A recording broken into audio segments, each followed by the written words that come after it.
Good morning, sir. You're Dustin Knight. And so is this a re-indictment or is it two cases? It's a re-indictment, Judge. All right. Can we Just change the language. We've discussed it. It's We're the agreed. same charge. Sure. Just a You can cleaner just, change in the if language. you don't mind getting that other one dismissed, now that it's been indicted, that'll clean up Okay. what I'm looking at as well. And sir, you're Dustin Knight. And Mr. Knight is charged with collision involving death. Case set for trial to begin with jury selection next Monday. Mr. Gertz and Ms. Malfino contacted me Friday. I know Mr. Gertz has two different things going on that seem to take precedence over this case, which is unfortunate because of the age of the case. Obviously, everybody knows that I'm ready to get it tried. I know that the complaining witnesses and victims' family are obviously ready to get this tried as well. And It I have has their- spoken with them have you? about those issues, Judge. Yes. Okay. You know, they're very understanding. We talked through them when Mr.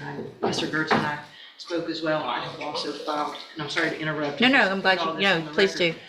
I've also filed numerous documents in this case that was brought to my attention this morning. They did not go through the e-file. They've been e-filed, but they didn't process, I guess, because of the holidays. Mhm. I anticipate, I've shared what I filed with Mr. Okay. Gertz as well, and I anticipate there'll be more things for the court to address in signing those, but I don't foresee any reason we couldn't be ready for trial very shortly.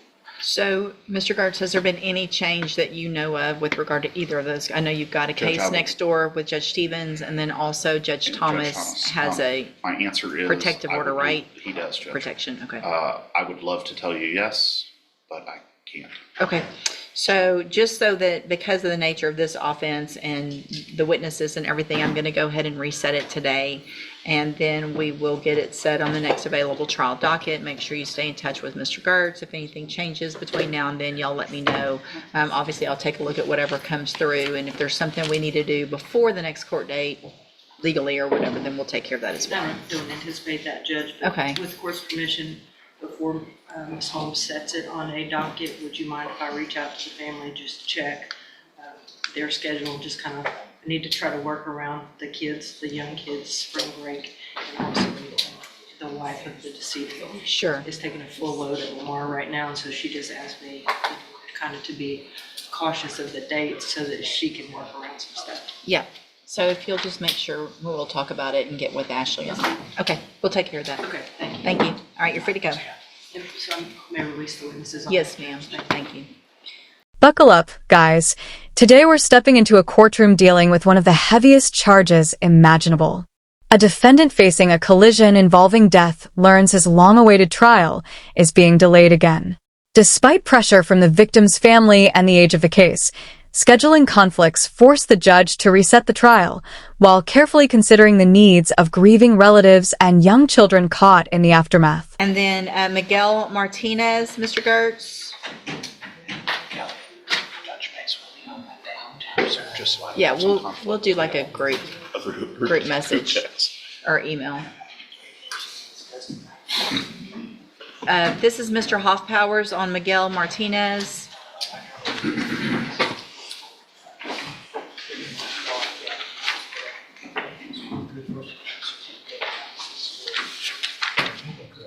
Good morning, sir. You're Miguel Martinez? And this is 25 DCCR 0584. Mr. Martinez is charged with aggravated sexual assault of a child. Mr. Gertz, what is the announcement? Judge, we're still working through the discovery in this case. It's, A new defendant appears charged with aggravated sexual assault of a child, and the court quickly establishes this is still an early stage of a case. With discovery ongoing and timelines still forming, the judge grants a reset while emphasizing the importance of staying in close contact with legal counsel as the case edges closer to more serious proceedings. I don't know exactly when it was indicted, but I believe this may be our first or second appearance. So. Looks like you filed your letter of rep June 3rd. So, It's longer than I thought. yep. Any issue with the reset? Nothing that we're aware of, Your Honor, so no problem with research. So we're getting close to that time on this one. So I'll do a reset. Mr. Martinez, make sure you stay in touch with Mr. Gertz so you guys can go over the case and we'll see if we get an announcement at the next court date, okay? You're free to go. Ryan Rogers, Mr. Gertz, Ms. Malfino.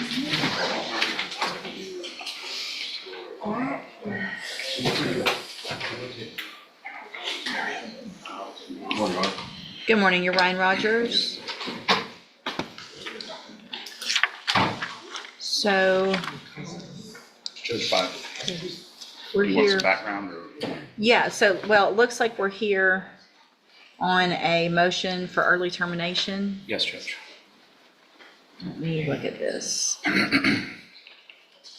So Mr. Rogers is on probation for two cases. In clause number 20-34772, on probation for aggravated assault with a deadly weapon. Was placed on was a 10-year deferred, is that correct? That's correct. October 26th of 2020. Yes, ma'am. And then, oh, thank you. And then in clause number 20-34493, on probation for aggravated assault causing serious bodily injury, same thing, deferred probation for 10 years on probation from the same date of October 26th of 2020 is the date of that probation, correct? Correct, Judge. And Mr. Gertz has filed motions in each of those cases for early termination. Judge, I know typically this is something that you reach out to us in advance and just get our input on it. I just wanted it to be on the record due to the nature of the offense. I've spoken with his probation officer, and I don't believe she has any issue with an early termination. He I don't- also successfully completed Veterans Court and has done very well. I just was hesitant due to the nature of his offense. So my issue with this, and I did get Ms. Malfino's response when I sent it to her.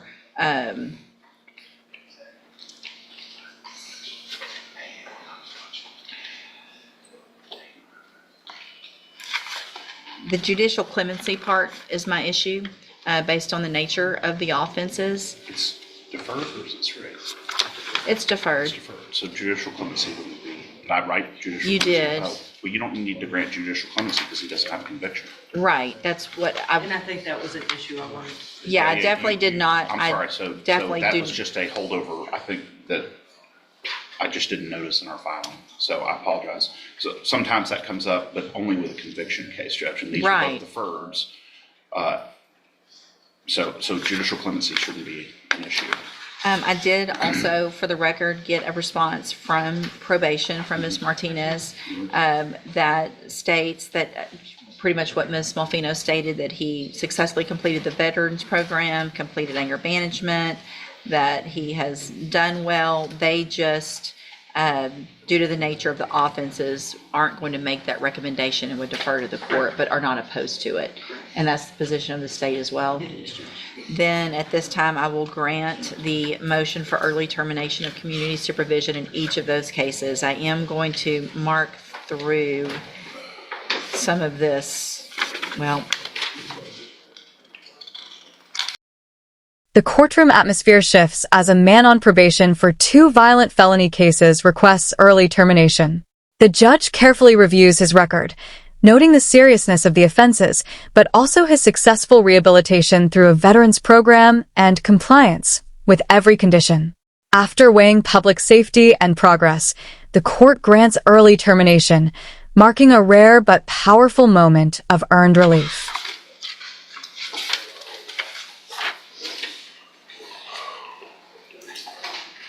I'm going to mark through that. Request, that the request came to be considered and motion for, mark through that. So I just marked through the part that you talked about judicial clemency. Okay, thank you, And I Judge. have granted. I apologize for that. Nope, that's okay. That's an oversight on my. So, Mr. Rogers, it sounds like you've done great.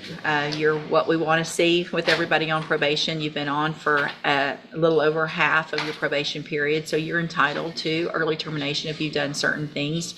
This is the type of case where I'm glad to be able to say that you've done it all. And you, I'm signing the order today, so you will be off probation. All right? Good luck to you. Thank you.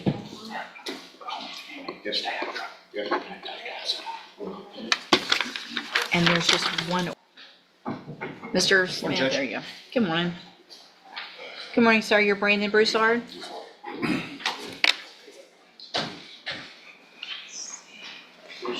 And Mr. Broussard, this is cause number 24, DCCR 1150.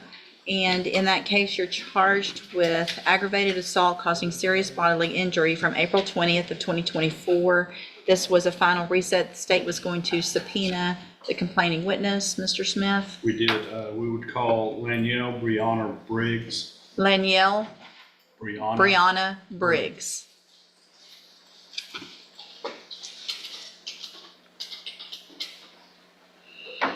Danielle, Brianna, Briggs.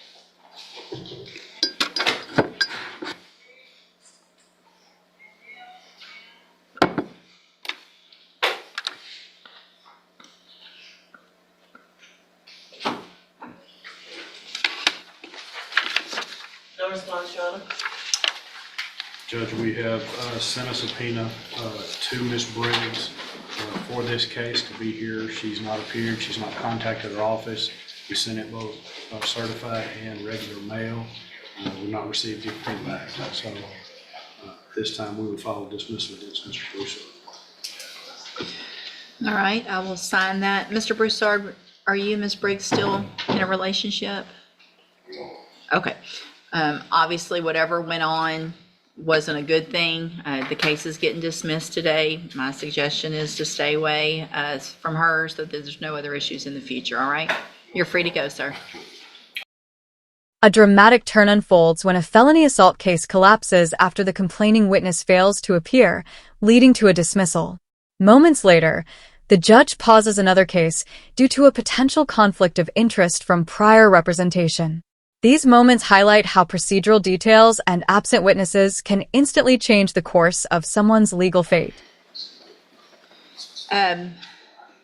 Mr. Galmore, you have Andrew Pickerel. So, Dustin, do you know, I represented him. I did not know that. Yeah. And know some other things. Well, we'll see. Y'all might need to visit about that. Good morning, you're Andrew Pickerel. Good morning, yes. And so, Mr. Pickerel, this is 24 DCCR 2480, charged with fraudulent use or possession of identifying information.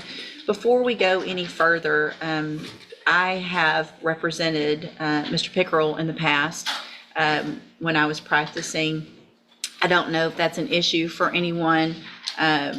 There's probably some information, not with regard to this case, but just some other incidents where there's some information that I know just based on some other relationships as well and friendships. You guys might want to go visit real quick about that and let me know if y'all want to waive any conflict or if you want to stay. If you want to visit in the back, I'd be glad to visit about it as well. Okay. All right, so I'll just hold it for a few minutes.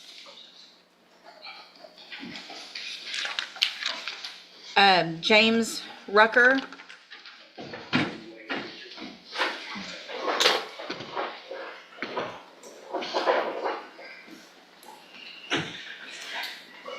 Morning. Morning. Good morning, sir. You're James Rucker? Yes, ma'am. All right, Mr. Rucker's case is set for trial to begin with jury selection next Monday. And what is the announcement? Your Honor, the state would like a reset. I know this is unusual for the state to be asking for a reset, but there's some information the defense has that the state would like to see. And there's been some other events that have occurred that the state doesn't feel like moving forward with this for trial is appropriate at this time. But by next month, it will either be a trial or a dismissal.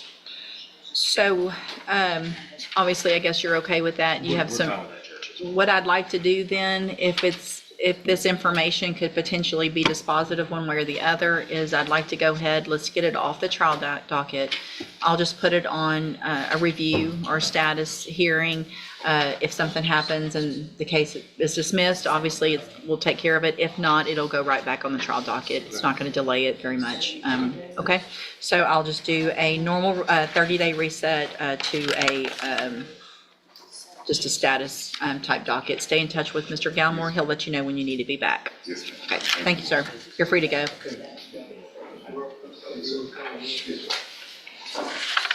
You know, there was something that came up today that Oh, of course. That's all right. Thank you. Let's see. Mr.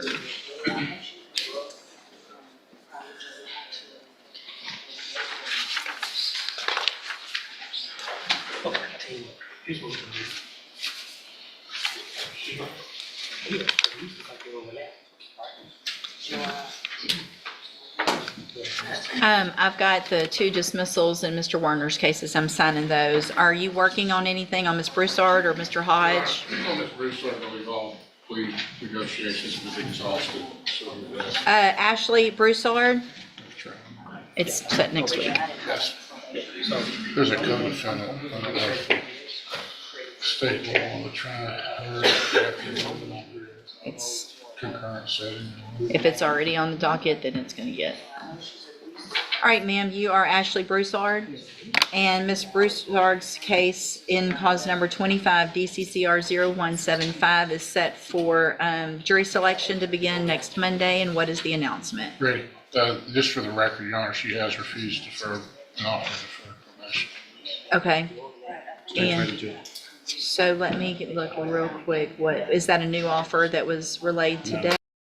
As trial dates loom, the state unexpectedly requests a reset in one case, signaling uncertainty that could lead to dismissal or a trial. The session closes with a defendant who has rejected all plea offers and is now locked in for trial next week, with no negotiations left on the table. The courtroom makes it clear that from here on, the jury will decide the outcome. Like the video, subscribe to the channel,